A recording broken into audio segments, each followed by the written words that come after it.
سننے والے کو میرا آداب و سلام۔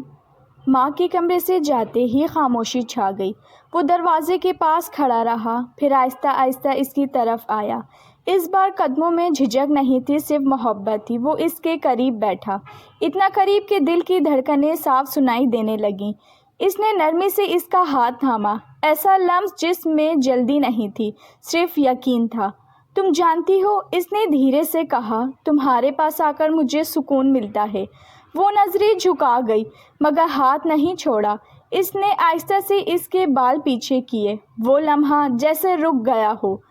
سانس قریب ہوئی، دل ایک ہی تال میں دھڑکنے لگے۔ ڈر تو نہیں لگتا؟ وہ مسکرایا۔ لگتا ہے، مگر اچھا لگتا ہے۔ اس نے سچ کہہ دیا۔ بارش کھڑکی سے ٹکرا رہی تھی۔ اس نے اس کے کندھے سے ٹیک لگا لی۔ اس نے بازو اس کے گرد رکھ دیے، ایسے جیسے دنیا سے بچا رہا ہو۔ یہ محبت شور نہیں مچاتی، وہ بولا، یہ دل میں ٹھہر جاتی ہے۔ صبح ہوئی، روشنی کمرے میں پھیل گئی، مگر دلوں کی گرمی کم نہ ہوئی۔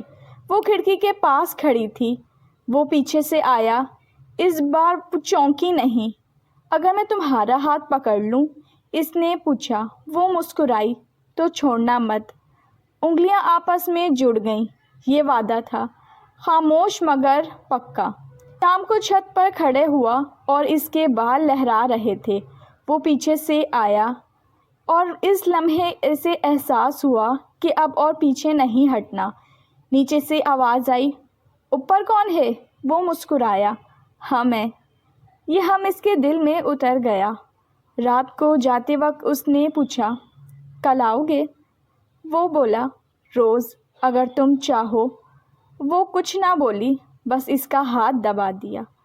دروازہ بند ہوا مگر محبت کھل چکی تھی۔ یہ کہانی لمحوں کی نہیں تھی، یہ اس محبت کی تھی جو آہستہ آہستہ زندگی بن جاتی ہے۔ اگر آپ کو میری کہانی پسند آئی ہو تو چینل کو سبسکرائب کیجیے۔ رکھیے اپنا بہت زیادہ خیال۔